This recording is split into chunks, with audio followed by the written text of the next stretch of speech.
Mais juste sur la notion de meilleur joueur du monde, c'est une notion qui est intéressante parce que finalement, elle est très vague, très floue, cette notion. Est-ce qu'on parle du meilleur joueur du monde sur toute la saison? Est-ce qu'on parle de la saison régulière? Est-ce qu'on parle du meilleur joueur du monde sur une possession, sur une série de playoffs, etc. Et c'est là, en fait, où je suis d'accord avec toi, Antoine, pour dire que LeBron n'est probablement plus aujourd'hui le meilleur joueur du monde.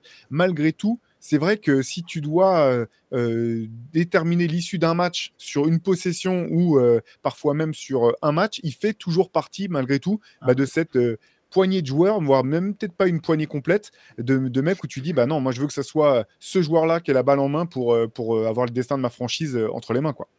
Ouais, c'est un top 5 NBA en fait. Même encore à son âge, c'est top 5 de la ligue sans problème. Et c'est pas une insulte en fait. Non, C'est non, bien vraiment sûr, pas c'était un pour manque de. remettre en Ouais, je sais, contexte mais ce que tu disais. c'est marrant que des fois ce soit perçu comme un manque de respect de penser que LeBron, à son âge, serait moins fort qu'un Giannis au sommet de sa carrière athlétiquement, moins fort même qu'un Stephen Curry ou un Kevin Durant, qui sont quand même un peu plus jeunes que lui.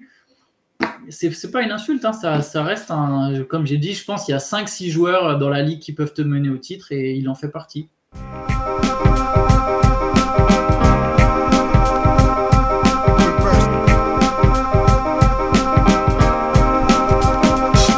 The game is out there, and it's either play or get played.